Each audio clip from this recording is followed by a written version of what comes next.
Muito obrigado. Então, agradeço pelo convite de vir para cá no grupo interessado em epistemologia, que eu vou falar um pouco provocativo, mas eu quero que seja assim.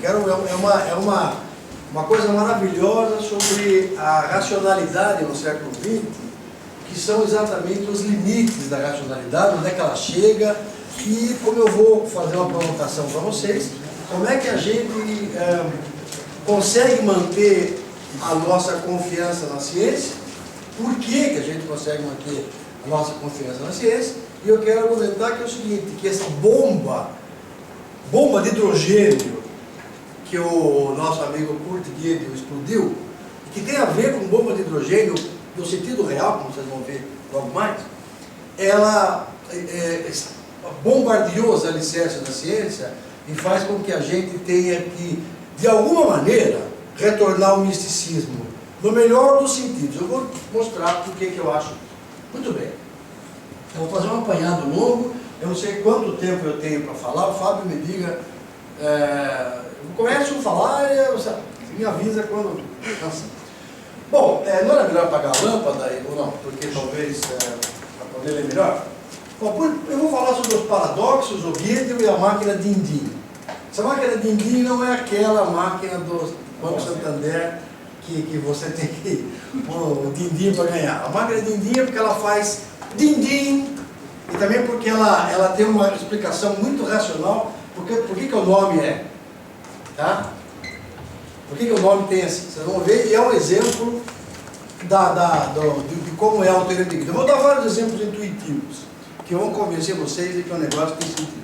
Bom, primeiro, o problema é a ideia de demonstrar que alguma coisa não pode ser demonstrada, né? Está mal escrito, não pode ser demonstrada.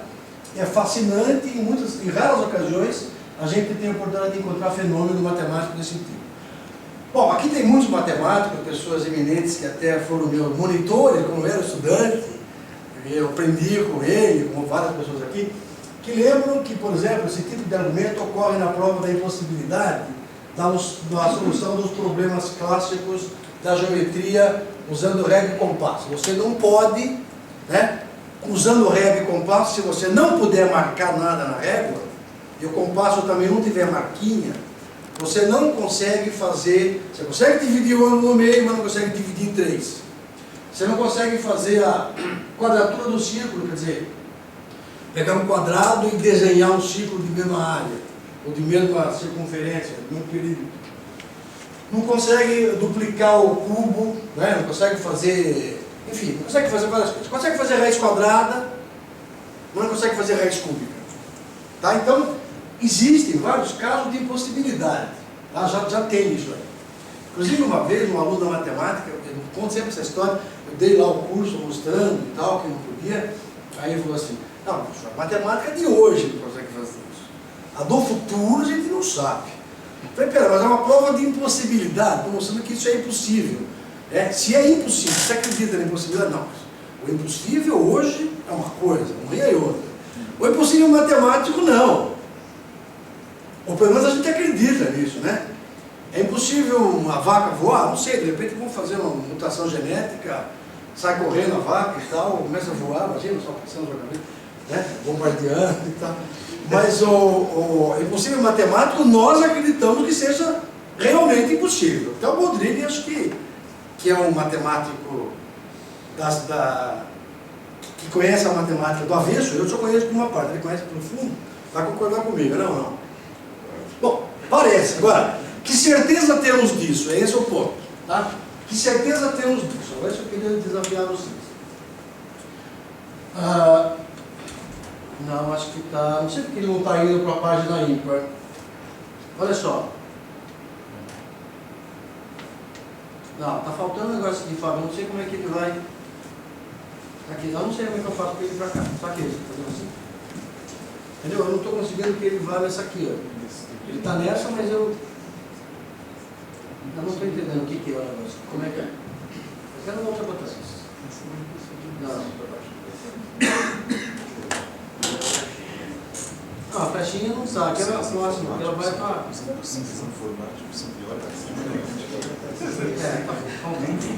Tudo bem. Tá bom. A questão tem a ver com o fim da inocência. Eu digo que os matemáticos perderam a inocência num belo dia. O Teorema da Incompletude de Gödel, de 1931, representa o fim da idade romântica da matemática. Eu já vou dizer o que é a idade romântica, tem a ver com o Hilbert. Antes de Gödel, fazia parte de um projeto de trabalho liderado por David Hilbert, conhecido como Programa de Hilbert, acreditar que todo problema matemático fosse solúvel. Nas próprias palavras dele, eu achei lá, inclusive esse negócio, como eu tive lá em Münster durante a Flávia também, né, bastante tempo, eu achei todas as coisas dele lá numa sociedade chamada Sociedade de Matemática da Westfália. Depois foi bombardeado durante a guerra, acabou e tal. Aí ele disse várias vezes, nesses vários discursos dele, que se existe um problema, ache a solução. Você pode encontrá-la apenas pensando, pois não há ignorabimus em matemática. Não há nós ignoramos em matemática. Ignorabimus é nós ignoramos. Não há isso. Você tem que achar uma solução. Tem um problema, tem que ter uma solução. Não há isso de uma solução. É isso que eu chamo de atitude romântica. Ele não quer que eu passe para a esquerda para não sair do foco do nosso. Eu já entendi. Muito bem. Não há ignorarmos em matemática, essa é o que eu chamo de atitude romântica. Muito bem. Essa atitude romântica ainda está na cabeça de muita gente. Muitos matemáticos, químicos, físicos, eu de vez em quando escuto isso, não, ciência, é claro, a ciência tem que resolver, esse problema tem que ter solução. É uma crença romântica, idealizada, que nós vamos ver que não tem mais sentido. Muito bem. Quem acabou com a brincadeira foi esse senhor, Kurt Gödel. Nasceu em 1906, em Brno, na República Tcheca, não é nem alemão, nem austríaco, é territorialmente tcheco, mas de cultura alemã. Estudou em Viena e ele fez parte do Círculo de Viena, aqueles filósofos encarregados do positivismo lógico que queriam enterrar a metafísica e botar uma cruz em cima e esquecer onde estava, né? Segundo eles, ao positivismo lógico se devia a uma volta ao vamos chamar assim, realismo lógico, né? Onde você resolve as coisas raciocinando, sem apelar para conceitos da metafísica, sem apelar para nada, de certa maneira jogando uma boa parte da filosofia no lixo. Esse Círculo de Viena deu errado. Parte do próprio, a própria falha foi devido ao próprio Gödel. Mas o Círculo de Viena foi importantíssimo, porque muita gente apareceu lá. Muita gente bebeu daquela fonte, apareceu, conversou. Você conhece o Maurice Schlick, tem o Wittgenstein, herdeiro disso, o Quine esteve por ali. Muita gente circulava em torno daquele polo, concordando ou não, né, do chamado positivismo lógico. Muito bem, esse camarada foi então autor dos famosíssimos teoremas que nós vamos mostrar aqui. Seus teoremas revolucionaram não só a matemática, mas a lógica, profundamente, né? A filosofia, a linguística, a computação, e foram publicados em 1930 e 1931, quando ele terminava o doutorado. Naquela época ele terminou o doutorado, em razão do nazismo, ele saiu de Viena, para onde ele nunca mais voltou, depois nem sequer aceitou ser um prêmio que foi entregue a ele em Viena, e foi professor em Princeton até a sua morte em 1978.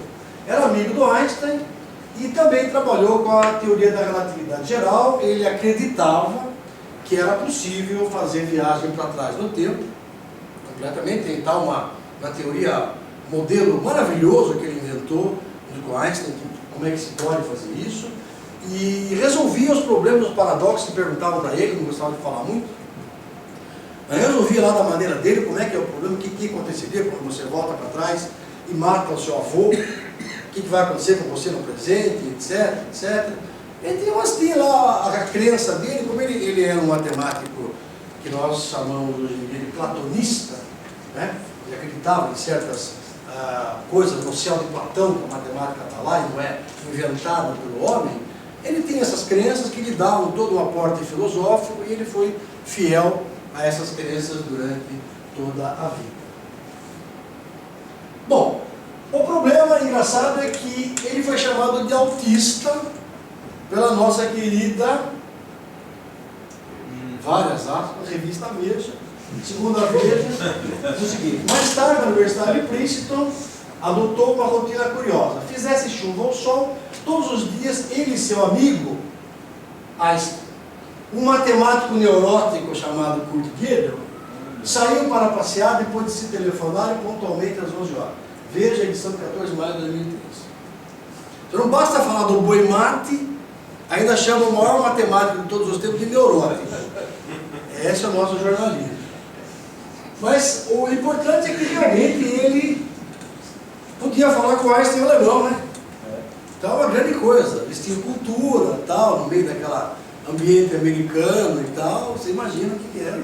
Dois caras como Einstein e Gödel conversando sobre o futuro, passado, a mecânica quântica, a lógica, etc, etc. Você imagina como é que devia ser. Bom, o que o Hilbert pretende? Hilbert, um outro matemático alemão, né, mais velho do que o Gödel, que era o rei da matemática na época, autor daqueles famosíssimos 23 problemas que ele deixou em 1900, no Congresso de Paris. Ele teve a coragem de dizer quais seriam os 23 problemas do século próximo. Tentaram fazer isso quando mudou o século, agora ninguém deu muita bola, porque agora não tem mais graça fazer isso. Na época que ele já fez, fazer outros 23 problemas difíceis, agora está cheio. Tem tantos que não é muito difícil achar problema que não vai dar para resolver, que são importantes. Mas aí ele teve a coragem de fazer isso, e pior que todo mundo ouviu e tentaram resolver o problema dele. Alguns foram resolvidos, outros ainda não.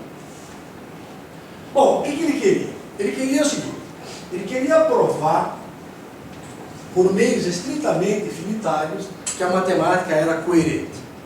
Quer dizer, veja bem, ele fez a seguinte análise: onde está o problema da matemática? Onde está? O que dá nó? O que é complicado? Tem muita coisa que é difícil, mas eu digo complicado conceitualmente. É o infinito. O infinito é um abuso. De certa maneira, o infinito é o seguinte: nós próprios que inventamos o infinito. Né? É uma invenção humana, de certa maneira. Ele não está em nenhum lugar. O próprio Hilbert mostra isso. Não está no universo, ele não está na natureza, ele não tem lugar nenhum, ele está só na nossa cabeça. Nós, é uma coisa da nossa própria raça humana que nós inventamos e pagamos um preço enorme por ele. Por quê? Porque a hora que ele entra, dá para... Aqui só dá, mas pode dar paradoxo, problema, série que converge de duas maneiras, de um lado converge, do outro diverge, você põe o parênteses assim, dá uma coisa, muda o parênteses da outra. É um problema enorme. Infinito é um problema. Então ele diz o seguinte: bom, infinito, dizia ele, é só uma forma de falar. É como você fala o seguinte: você tem duas retas paralelas, aonde que elas se encontram? Todo mundo diz assim: num ponto no infinito. Que ponto no infinito é esse? Ele existe? Não, ele é um ponto ideal. Ponto no infinito é um ponto ideal, é uma façon de parler, uma maneira de falar. Isso é bom, tudo bem, então vamos fazer o seguinte na matemática: toda vez que eu falar de infinito, eu falo como um modo de dizer. É só um modo de dizer. E eu vou mostrar que esse modo de dizer pode ser usado bem.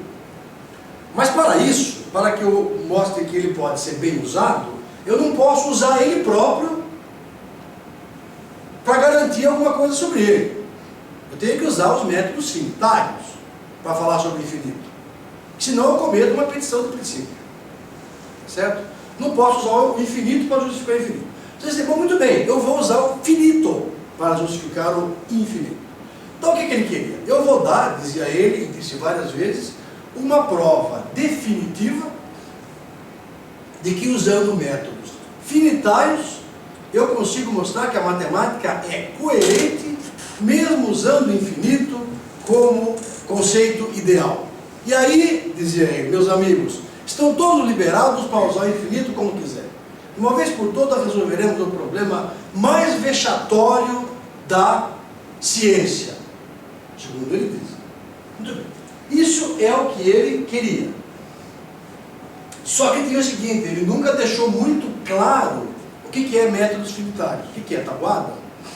Usar a tabuada, o produto, usar a multiplicação, usar análise combinatória, usar o quê? Tabela periódica? Não sei, não era muito claro. Isso aí, a gente sabe o que é finitário. Nós sabemos. Será que sabemos? Será que sabemos? Acho que não sabemos. Vou mostrar como. Muito bem, tudo aconteceu em Königsberg. Essa Königsberg é uma cidade maravilhosa e eu queria ir lá só para tomar água da cidade, porque eu acho que a água de Königsberg tem alguma coisa que, veja só. Em 7 de setembro de 1930, o dia que o Brasil completava 108 anos, na mesma lendária cidade de Königsberg, eu vou mostrar uma foto dela daqui a pouco, hoje é chamada Kaliningrado. Fui para a Rússia, não tive nem vontade de ir, porque me falaram tão mal de Kaliningrado que eu ia e disseram, não vai se perder seu tempo. Não é Königsberg. Vou mostrar uma foto logo mais aí. Nasceu nada menos que Immanuel Kant, essa cidade. Não só isso, Leonhard Euler, lá, foi que inventou a topologia. Olhando nas pontes de Königsberg, da cidade, as 7 pontes que tinha, ele bolou um problema que depois ele mostrou que não dá para ser resolvido, vou falar um pouco mais sobre isso, mas esse problema deu origem à topologia combinatória. Ele é uma inteira área da matemática inteira. Tá? Olha. Outro nasceu Christian Goldbach, em 1690, que propôs um dos famosíssimos problemas ainda irresolvidos da teoria dos números. O mais idiota que possa parecer é o seguinte: todo par é a soma de 2 primos. 20 é 17 mais 3, 10 é 7 com 3, etc. Todo par é a soma, parece uma coisa óbvia.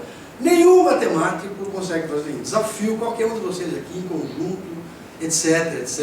Né? Aquele tipo de problema, como perguntaram uma vez para o Paul Erdős, né? Esse tipo de problema, o que a gente faria se o diabo chegasse aqui na Terra e falasse, vocês junto à humanidade inteira, todos os supercomputadores, o Bill Gates, o Obama, a Dilma, o Lula, todo mundo com os cérebros todos lá, e aí vamos resolver o negócio. O diabo falou, eu dou aí 100 anos para você resolver. O Herto falou, é melhor fazer um acordo com o diabo, que o negócio não vai dar. E não vai mesmo. Tá? Então, tudo isso aí aconteceu em Königsberg, e muito mais, e muito mais.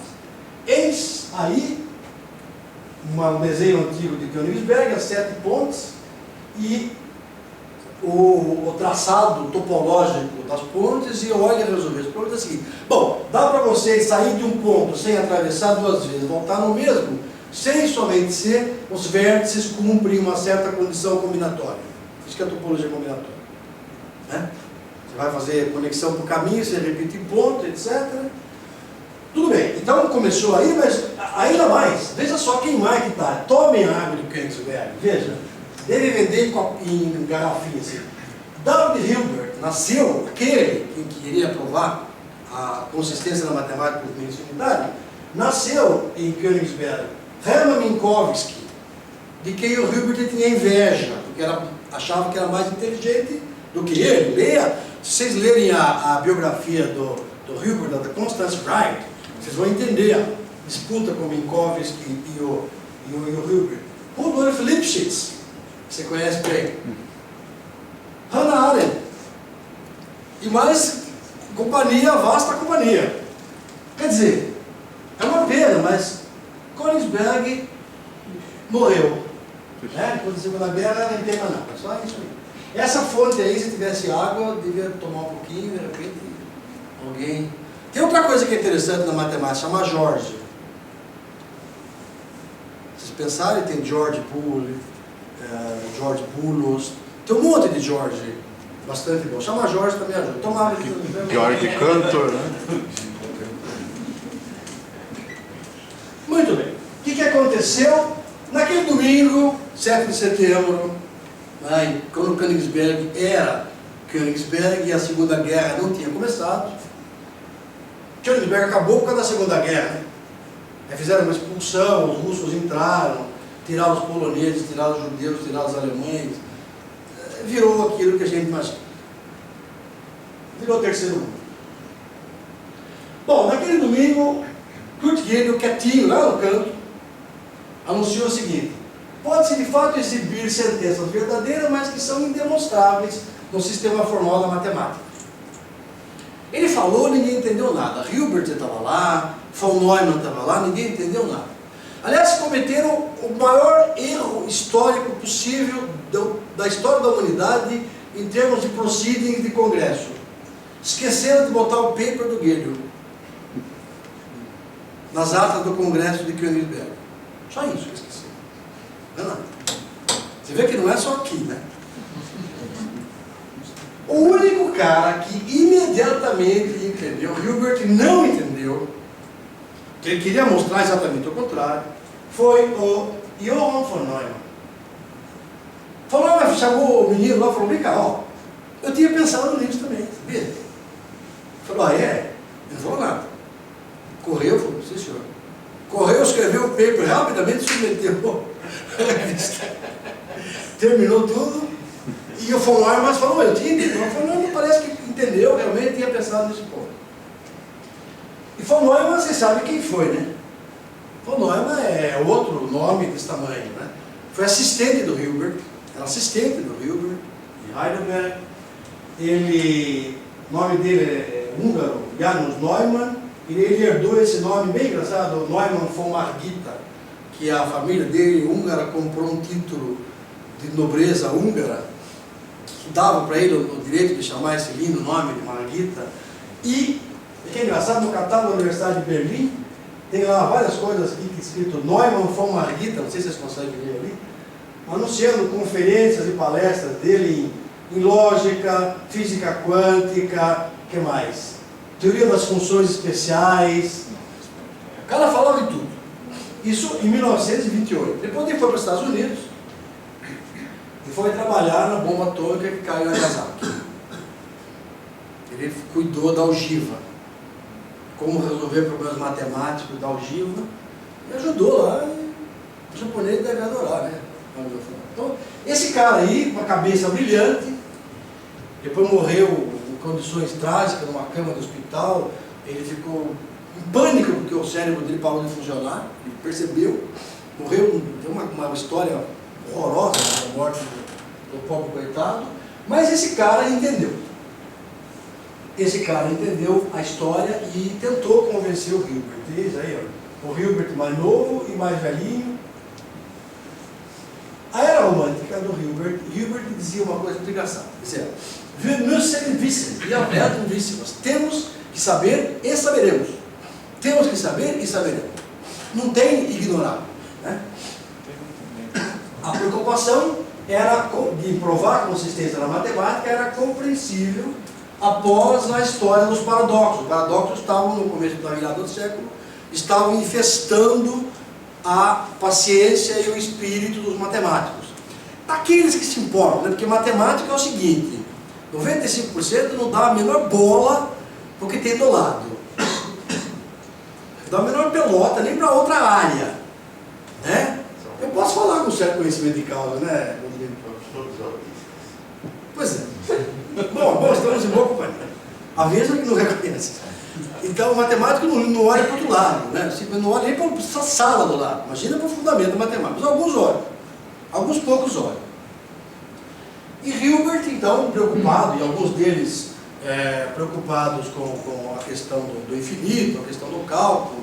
Weierstrass já tinha dado uma solução na chamada aritmetização do cálculo, fazendo aquela história de épsilon e delta virar P dividido por Q, 1 dividido por N, etc. Quem fez o curso de cálculo não sabe do que eu estou falando, quem não fez não vai tentar explicar agora. Mas ele dizia, realmente achava que não tinha esse ignoráveis em matemática. O paradoxo de Russell eu não vou dizer, eu vou pular ele, se alguém quiser depois, se der tempo eu explico, mas é um dos famosos paradoxos que envolve a autorreferência, onde a noção de infinito acontece, porque exatamente se todos os conjuntos fossem infinitários, isso não ia acontecer.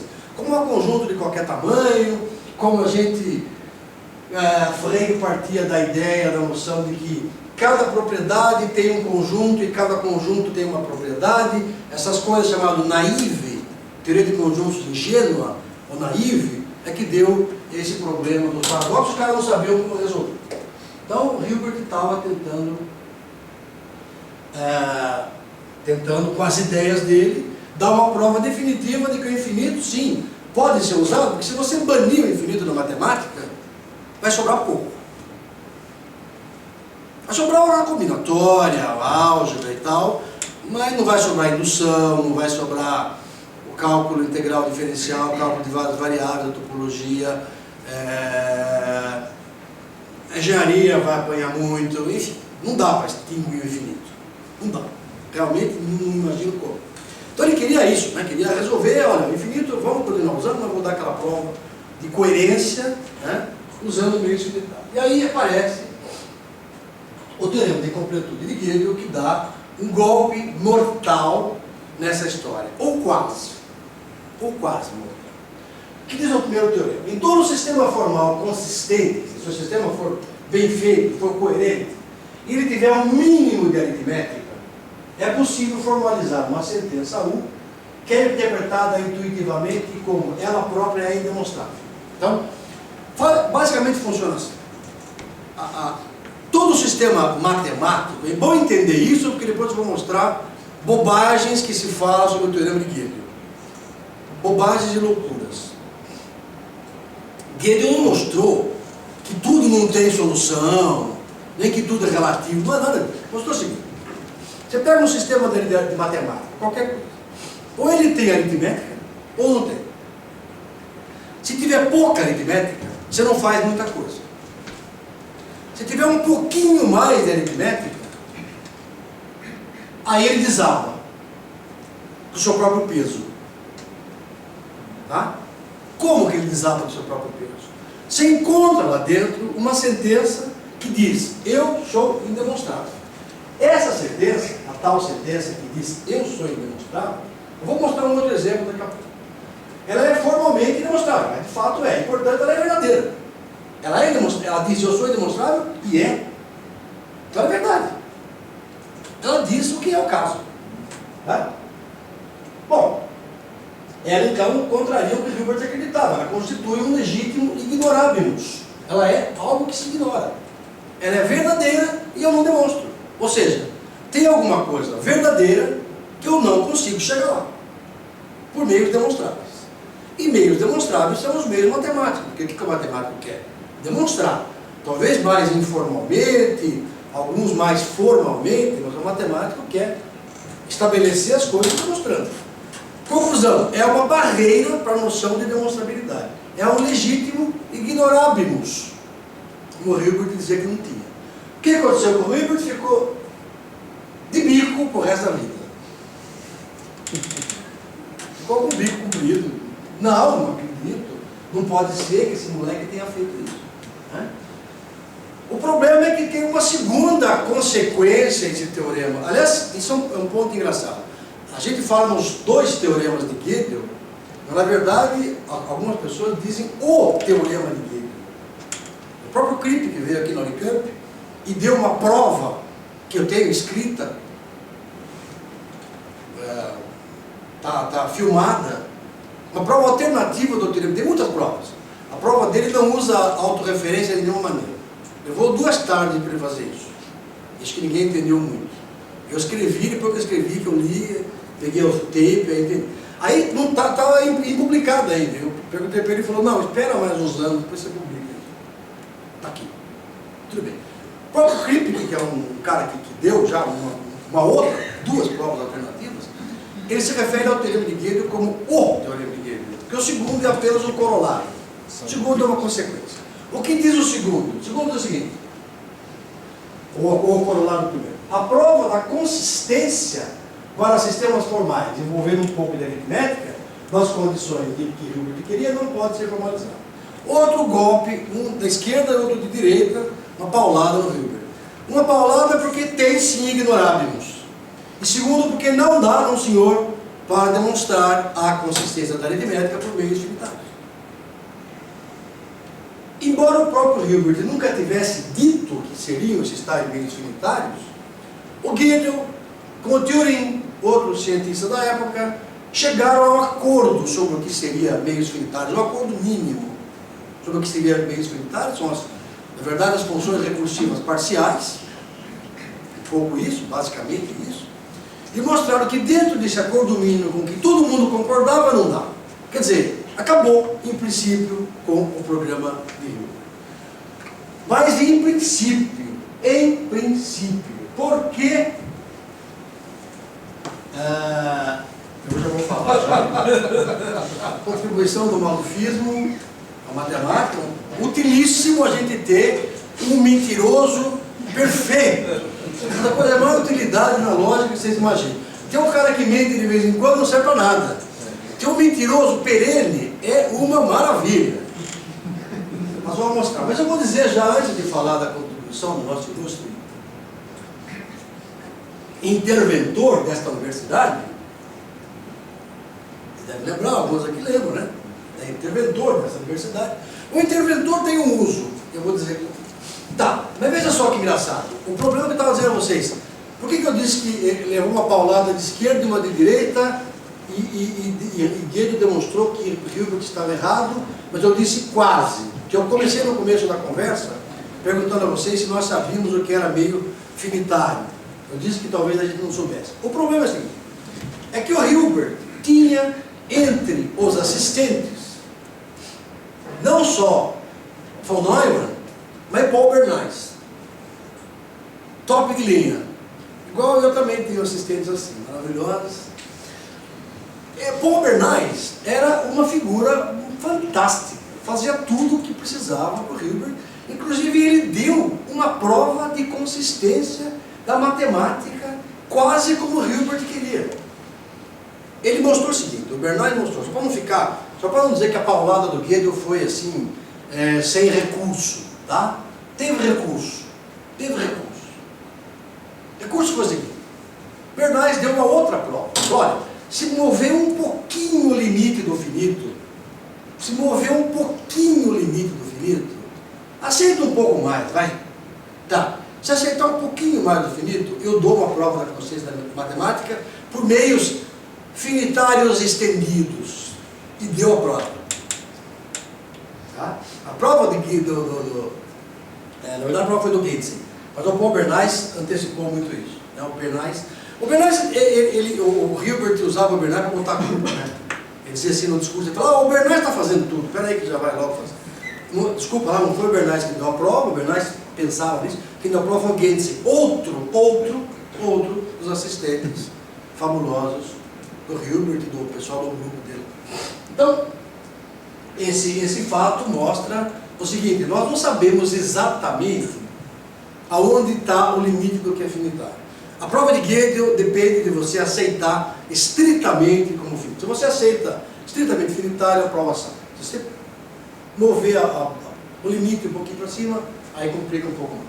Bom, vamos ver. Um exemplo que ilustra. Um conhecido político que havia mentido durante toda a sua vida, isso é importante, porque não é qualquer um que consegue, antes de retirar-se da carreira política, afirmou o seguinte, tentando salvar sua memória. O último discurso dele. Eu sempre menti em toda a minha carreira, isso é um fato que pode ser provado. Você me defende? Não, porque eu preciso de advogado. Mas pode ser primo dele, hein? Não, mas esse não, esse é do outro lado. Tem sírios e libaneses. Seus adversários quiseram provar que ele realmente havia mentido a vida toda. Bom, mas no entanto depararam-se com um problema. Se inclusive essa última frase fosse mentira, ou ele não havia mentido a vida toda, ou esse fato não podia ser provado. Ou ao contrário, os comparsas, os correligionários, por outro lado, tentando argumentar que ele não havia mentido, encontraram um problema semelhante, sabendo que ele era o maior mentiroso. A única esperança era argumentar que a última frase fosse verdadeira. O que seria admitir, que se poderia provar, que ele realmente mentiu sempre. Esse é um legítimo exemplo do teorema de Gödel. Só que eu estou mostrando aí a noção. O que o teorema de Gödel faz? Ele compara a noção de verdade com a noção de demonstrabilidade e mostra que elas são diferentes. Aqui eu estou comparando a noção de verdade com a noção de prova informal, prova argumentativa, não estou falando de prova matemática, mas a ideia é parecida, né? Claro que eu não estou usando aritmética, isso. É por isso que isso não é um sistema formal, né? Isso é uma ilustração pedagógica.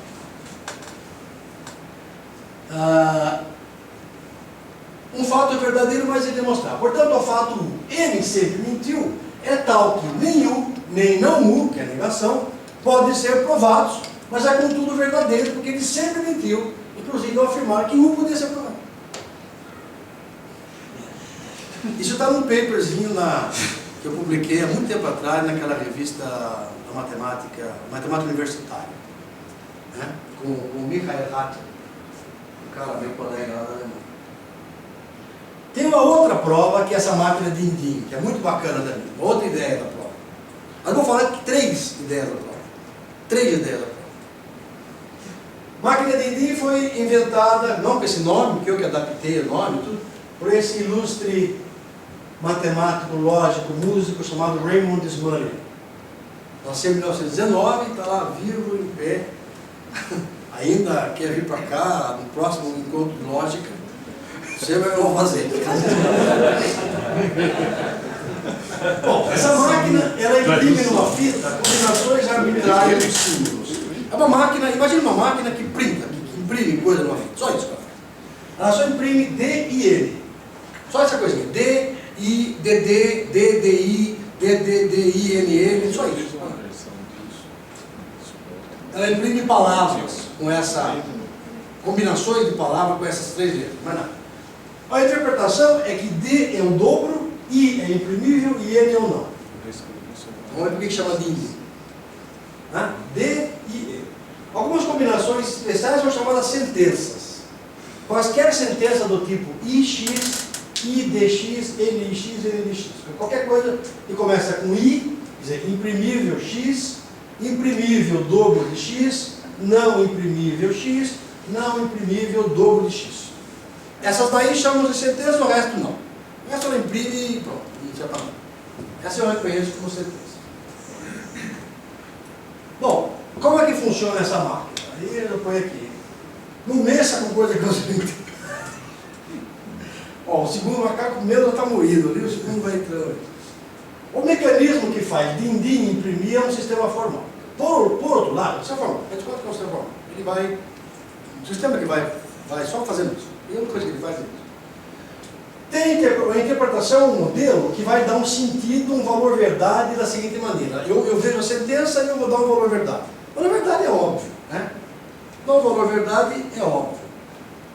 E X significa X é imprimível. Ela é verdadeira se X aparece. Por exemplo, II. Se aparecer I tracinho I,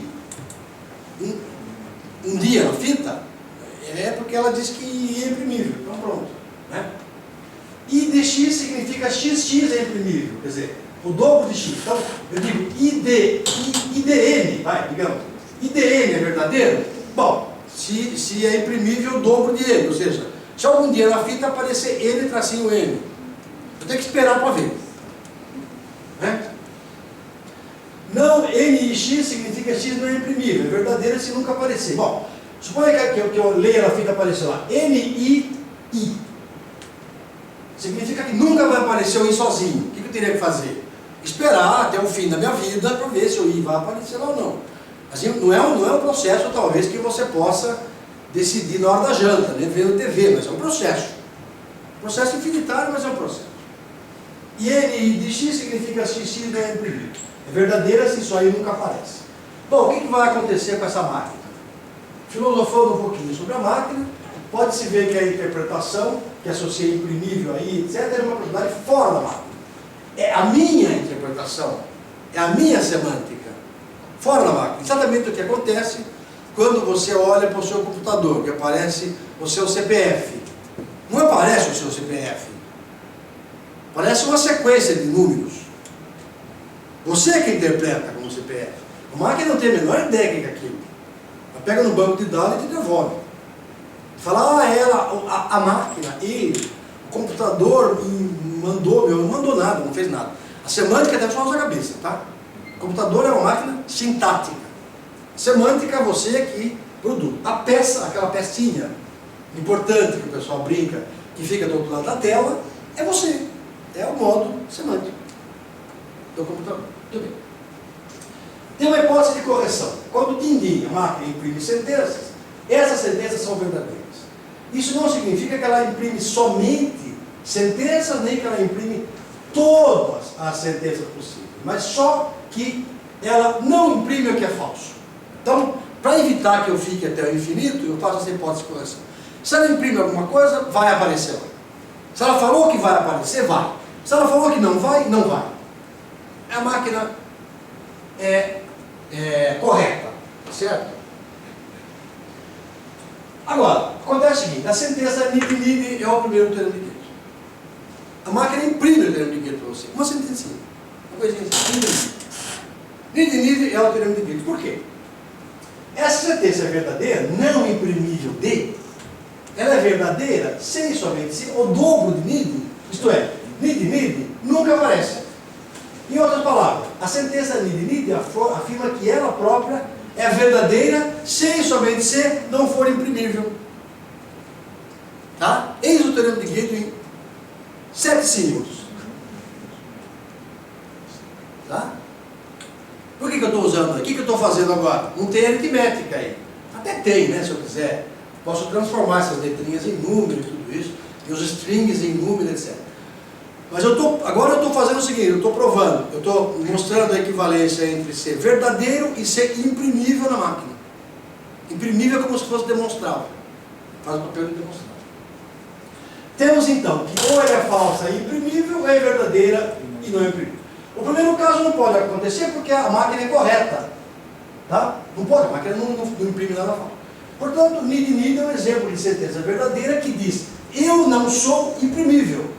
E que de fato a máquina não pode imprimir. É verdadeira e não aparece. Ou seja, a máquina tem limite. Estou mostrando o quê? Exatamente como o sistema formal. Tem coisa que é verdadeira e não demonstra, a máquina tem coisa que é verdadeira e não imprime. A máquina é incompleta. Essencialmente incompleta. Bom, isso, quanto tempo eu tenho ainda, Fábio? Mais umas 2 horas? Não vou observar. Está tudo relacionado, né? Alguém que estava reclamando agora de pouco, é o Zé Carlos, está reclamando do computador e tal, que não para, que anda nova, não tem saída, né? Está tudo relacionado. Uma outra maneira de você, muito parecida, de olhar o teorema de Gödel é o problema da parada, que Alan Turing mostrou em 1936, depois do teorema de Gödel, que é o seguinte, que não existe um algoritmo, um programa geral, que possa prever que qualquer outro programa vai parar ou não. Quer dizer, não há software no planeta, no mundo, se nós somos matemáticos, que ainda não temos a esperança no universo, né, que consiga fazer o seguinte, consiga você, entra com um programa, baixou um programa e tal, e ele fala assim, não, isso aqui não vai dar, eu não vou nem rodar porque não vai parar, pode jogar fora. O que acontece com isso? Isso garante a sobrevivência do quê? Começa com vírus e termina com gruço. Do vírus do computador. O vírus do computador usa tal partido disso. Então sabe, não tem como saber. Não há maneira de se prever isso. Né? É bom ou ruim? Não sei. Ele diga, talvez seja até bom. Né? Turing ainda resolveu um chamado problema Entscheidungsproblem de Hilbert, o problema da indecidibilidade da lógica de primeira ordem, que foi também provado por Alonso Church, que era orientador dele em 1936. Ele era inglês, o Turing, aquele caso eu falei do Turing, né? O ano passado foi o ano do Turing, todo mundo conhece o Turing, que resolveu o problema da máquina de decifrar código e quebrou o código dos alemães, da máquina Enigma, inventou os computadores contemporâneos, a máquina de Turing, etc. Esse resultado, quer dizer, ele resolveu um problema do Hilbert. O Hilbert queria saber se a lógica de primeira ordem, aquela que tem quantificadores, dava para ser decidida por uma máquina. Ele disse que não dá, mostrou que não dá, é um resultado famosíssimo que influenciou toda a inteligência artificial, a engenharia, etc, etc, etc. E o que é interessante é que esse problema da parada, o chamado halting problem, é uma certa maneira é uma versão do teorema de Gödel, também é módulo máquina, quer dizer, enfiado dentro de um computador. Né?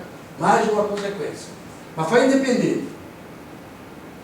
Outro exemplo interessantíssimo para os matemáticos, esse talvez seja mais bacana ainda, mais belo exemplo, que é a batalha de Hércules e a Hidra. É um problema também indemonstrável. Verdadeiro, mas indemonstrável. Um exemplo concreto. Né? A Hidra, uma criatura de 9 cabeças, e os heróis tentavam lutar com ela, e Hércules, filho de Zeus, tinha a tarefa de derrotar a Hidra, era um dos seus 12 trabalhos. Meu artiguinho chama-se o 13º trabalho de Hércules. Esse daí é um pouco mais engraçado, mais matemático. O que acontece com a Hidra?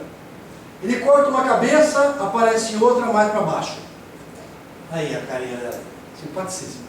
Ele corta uma cabeça da Hidra, né, tem uma espada longa o suficiente para a Hidra não bafejar com o seu bafo mortal e tal. Ele corta uma cabeça da Hidra, aparece para baixo 5. Não aparece no lugar, aparece no pescocinho de baixo. Corta outra, aparece embaixo 428. Bom, conclusão. Como é que Hércules vai resolver esse problema? Como é que ele vai vencer? Ele vence a Hidra ou não? Queria saber a opinião de vocês. Bom, os matemáticos já logo notam essas coisas. Queria saber, assim, das pessoas que estão um pouco mais longe, o que vocês acham? Hércules vence a Hidra ou não? Ninguém tem uma ideia? Acho que não. Não, porque ele corta uma cabeça e nasce 1298, mais abaixo. Ele corta a outra, quando ele corta um, abre mais 400, 1397. Sim ou não? O que vocês acham? O que você acha? Você fala isso, vai acontecer, Ele está fazendo, você está raciocinando como é que é, por absurdo, em cima da minha retórica. Tudo bem, vale também. Esse raciocínio do historiador. Veja, ele vai matar. Sabe por quê? Porque ele vai cortando, aparece para baixo. Então ele fala o seguinte, tem um pescoço ali com 5, ele corta aquelas 5 mais em cima, aparece 10.000 embaixo. Tudo bem. Aí ele vai cortando aquelas 10.000, mas não nasce ali, nasce para baixo. A longo andar, ele vai cortando tudo, vai ficar lá no pescocinho de baixo, no primeiro, no resto da terra, digamos assim, na árvore, vai aparecer 1 trilhão de pescoços, de cabeças ali. Mas dali para baixo não nasce mais, porque acabou. Aí ele fala, bom, agora é só cortar esse 1 trilhão aí, tempo, cortando ali, venceu. Bom, conclusão da história. Essa super hidra é assim, ela é a hidra que... A super hidra se regenera, eu já falei, então é uma coisa matemática, não precisa você ler isso, mas o que acontece é o seguinte, você consegue demonstrar, usando a teoria de conjuntos, que Hércules vence a Hidra, usando indução transfinita. Indução aos ordinais. Você consegue demonstrar que Hércules vence a Hidra. Eu quero recuperar com vocês o raciocínio. Porque a cabeça, imagina que tenha... eu posso ir lá? Pulo? Vou ter que ir. Não, pode passar por ele. Sei lá, né? A mídia é um problema. Então, funciona assim. Está aqui o negócio, tem várias Precisa coisas. acender ali, né? Hã? Precisa acender a luz. É uma coisa rápida, só para mostrar a ideia. Se ele corta essa cabeça, nasce aqui mais um monte. Tá? Se ele corta uma cabeça, nasce no pescoço anterior, no nó anterior. Se ele corta aqui, não é que... Se ele cortasse aqui, nascesse mais um monte aqui, ele ia ficar ocupado eternamente aqui, não saía desse ramo. Mas não. Ele corta, nasce embaixo um monte. Não liga, continua cortando aqui. Ele continua cortando sempre as últimas. Vai encher, vai ficar gordinha, mas mais baixa. Em termos de densidade de cabeça. Tá? Bom, quando chega aqui, essa aqui, por exemplo, ele corta, nasce aqui. Tudo bem, um monte. Mas a hora que ele corta essa, para baixo não nasce nada. É uma espécie de árvore. E no pé não nasce nada. Ela tem o primeiro pescoço. Por mais misteriosa que seja a hidra, ela tem o primeiro pescoço, tem pata, o primeiro pescoço, depois o mundo em si. Né? Ela não desce na terra, certo? Então, não é difícil ver, intuitivamente, que ele consegue vencer. Mas você não consegue demonstrar isso dentro da aritmética. Como assim? Como assim que eu não consigo demonstrar a aritmética? Não é tudo a mesma coisa a matemática? Não, senhora, não, senhor. Tríade de conjuntos tem um poder de demonstração. A aritmética tem outro poder de demonstração. Os matemáticos não dão bola. Por que os matemáticos não dão bola? Fora aquele problema que nós levantamos, porque os matemáticos fazem aquilo que eles fazem. Ensinam um joguinho para eles, eles jogam bem aquele jogo. Muito bem. Então ensinaram, a prova em álgebra é assim, topologia é assim. Com todo respeito, gênios e fabulosos, e coisas maravilhosas, como o Grisha Perelman, que acabou de demonstrar conjectura de Poincaré. Né? Quer dizer, coisas lindas, mas faz aquilo que eles sabem fazer. Só que nós que estamos fazendo uma coisa conceitual sabemos que tem uma diferença. Então o que acontece com esse exemplo? Esse exemplo é maravilhoso, porque ele mostra o seguinte: usando conceitos transfinitos, teoria de conjuntos, você demonstra que Hércules vence. Usando a aritmética você não consegue demonstrar. É um limite da aritmética. Exatamente um exemplo concreto do que Gödel falou. Exatamente um exemplo concreto. Bom, o fim da inocência da ciência não foi só com o... Aconteceu de várias maneiras. Eu chamo do fim da inocência. Gödel foi um grande responsável por isso. Mas não foi só ele. Tem um livro interessante que é chamado Einstein, Russell, Gödel, Pauli and End of Innocence in Science, que narra o seguinte: em 1944, Einstein convidou 3 amigos íntimos para sua casa em 112 Mercer Street, em Princeton, para discutir filosofia, acontecimentos mundiais, que eram nada menos Bertrand Russell, Wolfgang Pauli, Kurt Gödel, e tinha também e o Einstein junto, claro.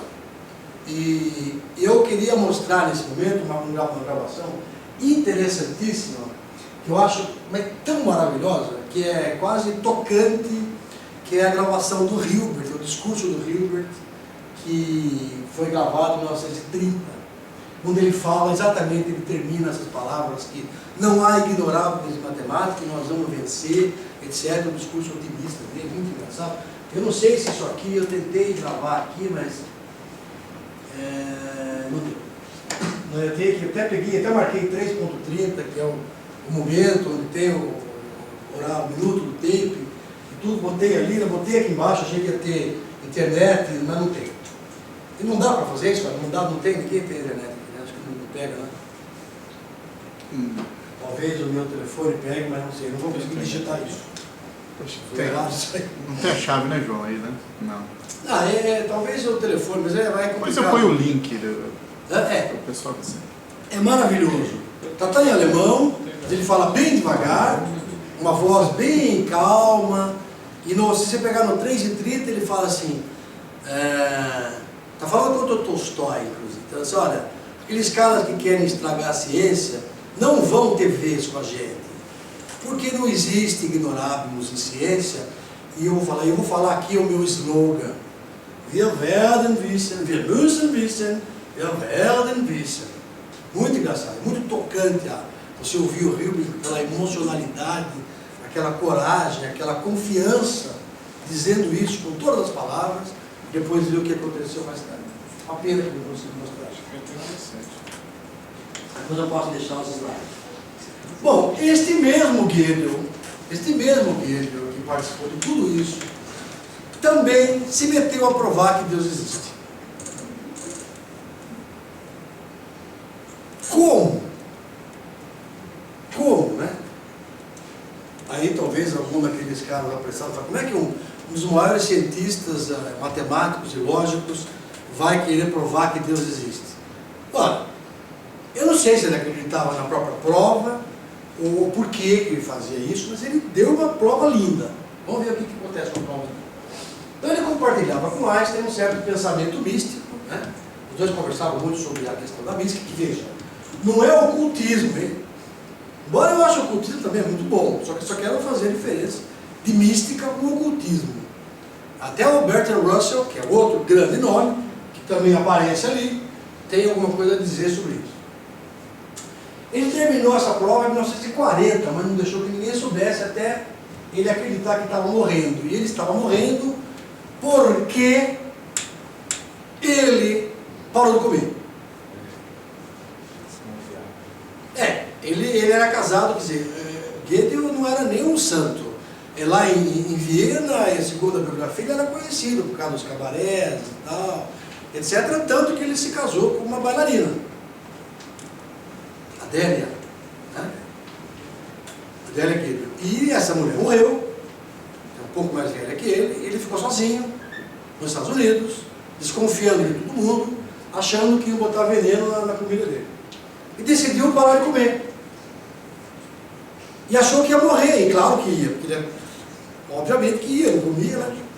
Achou que ia morrer, e aí ele começou a pensar em publicar, em dar cópia do trabalho dele nos anos 70, e só foi publicado em 1980. Então ficou pelo menos 30 anos inédito e mais 10 anos para ser publicado, a prova dele. Como é que ele inventou de provar a existência de Deus? Primeiro vamos ver o seguinte, que essa história de misticismo e lógica não é tão longe como possa parecer. Bertrand Russell, um filósofo fabuloso, ganhador do Prêmio Nobel de Literatura, pacifista, ateu, deu o seguinte depoimento no ensaio de 1914, Mysticism and Logic. Diz ele que os grandes homens que foram filósofos sentiram a necessidade tanto da ciência quanto do misticismo. A tentativa de harmonizar os dois foi o que fez sua vida, a vida deles, e que sempre significou, por sua árdua incerteza, que fazer filosofia para algumas mentes é algo maior do que a ciência e a religião. Então, se hoje os cientistas acham que filosofia não serve para nada, como eu ouço de vez em quando, biólogos, químicos, físicos, alguns poucos matemáticos, quando eles dão atenção ao que você fala, se responder alguma coisa para você, engenheiro, tá? Veja que a opinião do Bertrand Russell pode dar uma espinafrada na gente que pensa isso, né? Quer dizer, por isso que a filosofia é algo inerentemente, como alguém disse, não é a filosofia, problemas de filosofia não são para ser resolvidos, são para ser levantados. A hora que você resolve, para de ter interesse. Tem algo, tem uma dimensão diferente. É isso que, nesse sentido que eu estou dizendo, que a volta ao misticismo. Exatamente nesse sentido. É isso que eu quero dizer. Estou me apoiando em Bertrand Russell. Muito bem. A prova da existência de Deus, Gödel melhorou de Santo Anselmo da Cantuária, ou de Canterbury, em 1033, que deu a seguinte prova. Veja que bacana. Dá para entender a prova do jeito que eu expliquei aí, né? Eu melhorei a prova um pouco, quer dizer, simplifiquei os escritos muito embaraçados e tentei dar uma maneira que eu acho que esclarece para todo mundo. Primeiro você tem que definir quem é Deus. Deus é aquele que nada maior é possível, ou seja, nenhum ser maior é possível, aquele que nada mais é possível, nenhum ser maior é possível. Segundo, é pelo menos concebível que Deus existe na realidade. É concebível, é imaginável, só isso. Só isso que ele pede. Isso, imaginável. Você não pode dizer que não é imaginável. Posso imaginar qualquer coisa. O que eu não posso imaginar? Se eu não posso imaginar, eu já imaginei. Então, não posso dizer que não posso imaginar. Bom, se algo é concebível, mas existe apenas na mente, ou seja, na verdade não existe, então existindo seria maior ainda do que é. Aí dou um exemplo aqui, que não é meu, mas eu copiei de um cara que deu um exemplo bacana. Por exemplo, uma montanha majestosa que existisse apenas na mente, poderia ser maior ainda se existisse na realidade. Não é impossível que isso aconteça. Então suponha que Deus, o ser maior possível, a partir da definição de um, existe apenas na mente e não existe na realidade. Ora, então há um ser possível, aquele que talvez existisse na realidade, que seria maior ainda do que Deus. É concebível alguma coisa maior ainda. Olha, mas isso é absurdo, porque Deus não pode ter nada maior que ele. Isso mostra o quê? Uma redução ao absurdo. Consequentemente, absurdo. Deus é aquele que nada maior é possível. Portanto, Deus deve existir na realidade. E pelo número 2, na mente também. Prova que Deus existe. Estão convencidos? Gideon não estava muito convencido. Falou, não, isso aí... Eu quero formalizar esse negócio. Está um pouco vago. Eu quero formalizar na lógica. Dá para fazer isso? Dá. Dá para formalizar na lógica. A prova da existência de Deus, a mais refinada, mais apurada. O que Gideon fez? Estudou longamente a prova de Santo Anselmo da Cantuária e remodelou no contexto da lógica modal. Tá? Vou até mostrar aqui, já volto lá. Aqui, ó. Esses passos aí são a prova da existência de Deus. Deus em 1, 2, 3, 4, 5, 6, 7, 8, 9, 10, 11, 12 passos. 12 apóstolos e 12 passos. Tem que estar certo.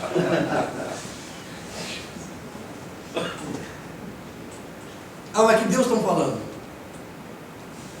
Esse dos cristãos?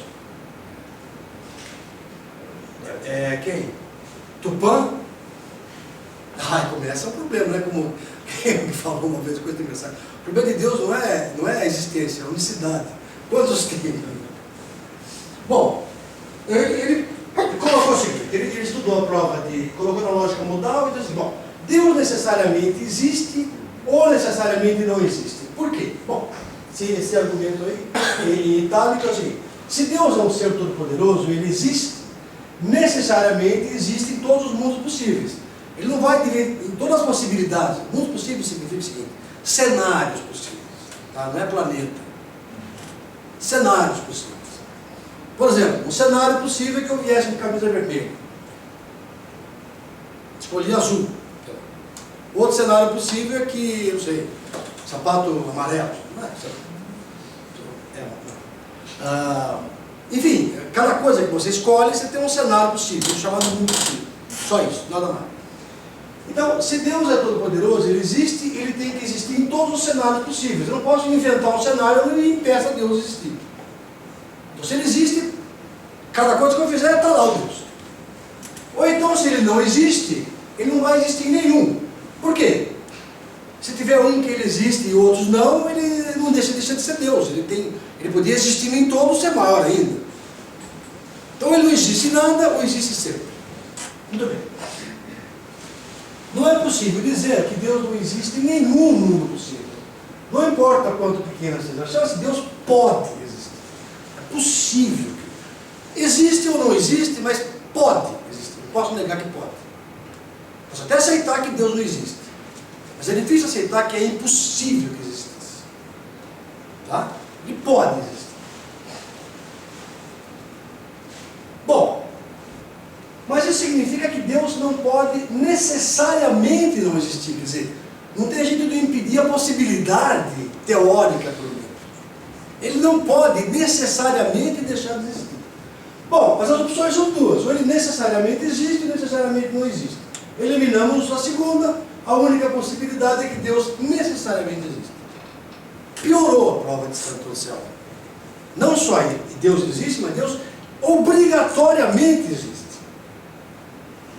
E aí está a prova, formalizada, absolutamente perfeita, em lógica modal de primeira ordem. Isso. Vai acabar de primeira ordem. Lógica modal com predicados. Se você ler passo por passo essas linhazinhas, para quem tem um pouco de conhecimento de lógica modal, vai ter que estar dizendo exatamente o que eu falei. Muito bem, e agora? Gideon prova tudo. Ele provou a completude da lógica, lá atrás, falou que a lógica de primeira ordem é completa, primeira ordem. Depois ele provou a incompletude dos sistemas formais com aritmética, E agora ele prova a existência de Deus. O que mais que está faltando para ele? Nada, né? Bom, então vamos começar a rezar já? Hoje? Imediatamente? Santo Anselmo está ajudando aí. Talvez não, porque veja, a prova de Gödel dependeria de uma definição de Deus. Se alguém definisse o cara que fabricou o mundo em 7 dias, essa prova não sai. A prova dele depende de você definir assim. Por que você é obrigado a aceitar aquela definição? Então está bem claro o seguinte: pós em matemática depende de muita coisa, de definição, de método, de várias coisas. Certo? Depende como os filósofos dizem muito apropriadamente, depende dos seus pressupostos filosóficos. Assim como a história de provar a consistência da matemática por meios finitários. Depende dos seus pressupostos sobre o que é finito. Se você aumentar um pouquinho o teto do finito, talvez você consiga provar como Gödel fez. Mudando a definição, muda tudo. Mudando o método, muda tudo. Muito bem. Bobagem sobre o teorema de Gödel. Mas está cheio. É uma coisa, uma espécie de... É uma espécie de passatempo, de honra, de psicólogo, religioso, pastor, padre, quem se mete a falar besteira, enfim. É um passatempo de muita gente dizer besteira. Por exemplo, algumas eu colecionei. Os teoremas de Gödel mostram que o conhecimento absoluto é impossível. Nada disso. Não mostrou que nada absoluto é impossível. Porque o que é a coisa absoluta? Eu não sei nem o que eu estou falando. Como é que ele provou isso? Gödel não botou essa hipótese lá. Seja sem o conhecimento absoluto. O teorema dele não fala isso. O teorema dele fala do quê? Do que fala. Do que está lá dentro do teorema. Né? Muitas questões em matemática não podem ser demonstradas. Isso é consequência do teorema de Gödel. Bobagem.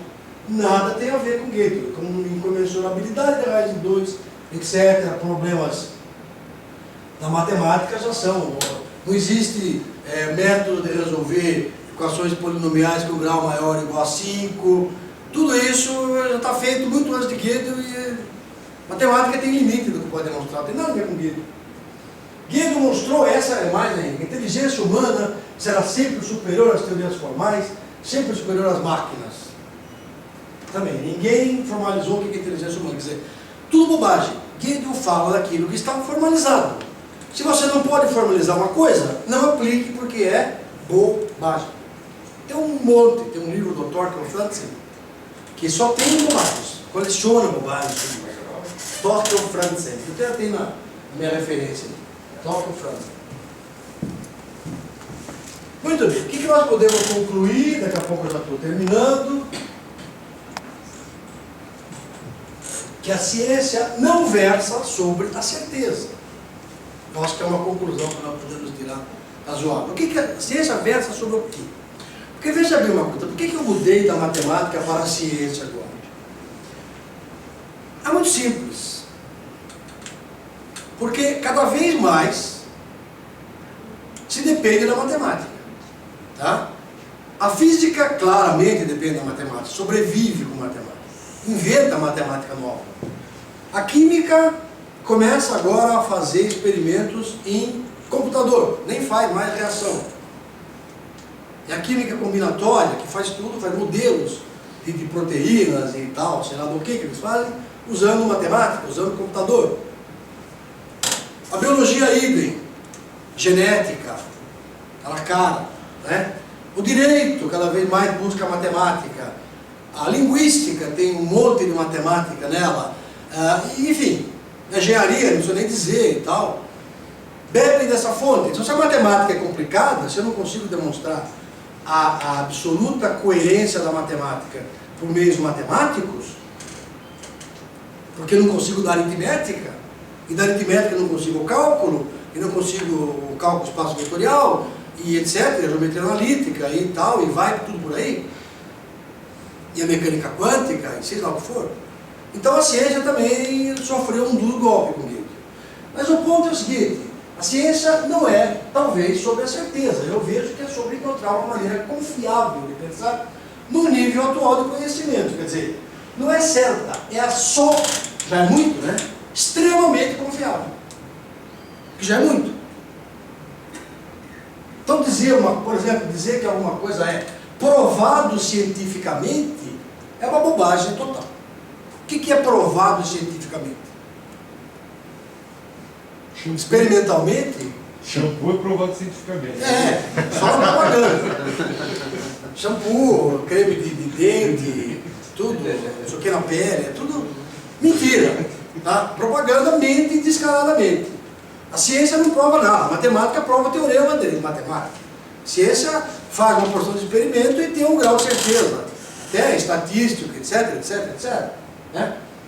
Na verdade, não só ela não é certa, mas é a falta de certeza que move ela. A hora que eu encontro um problema, eu avanço um pouco mais. Essa falta de certeza, como dizia o Popper no falsificacionismo, é algo que separa o que é ciência do que não é ciência. Se algo não pode nunca dar errado, não é ciência. Se eu disser que o shampoo é cientificamente testado ou não é cientificamente testado, está corretíssimo. Só que não serve para nada. Não posso derrubar por terra isso. E é extremamente confiável porque é um empreendimento coletivo humano. Nós é que inventamos, né? Aí você se surpreende por que a matemática dá certo na engenharia.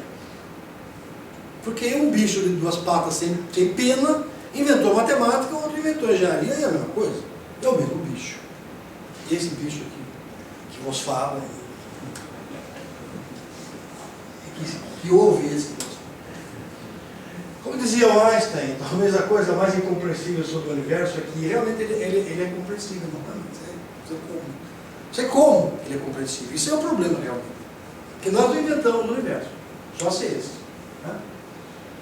Então, depois do teorema de Gödel, os matemáticos e cientistas devem, acho eu, prosseguir sem certeza, mas mantendo a esperança que os fundamentos da matemática sejam consistentes. Se você fala de esperança, exatamente a religião não te diz outra coisa. Né? Ok, então, pergunto eu, se difere essencialmente a ciência do pensamento místico. Místico. Deixo aqui para vocês essa pergunta e aqui algumas referências, aqui está o Dr. Franzen, que eu falei no último livro.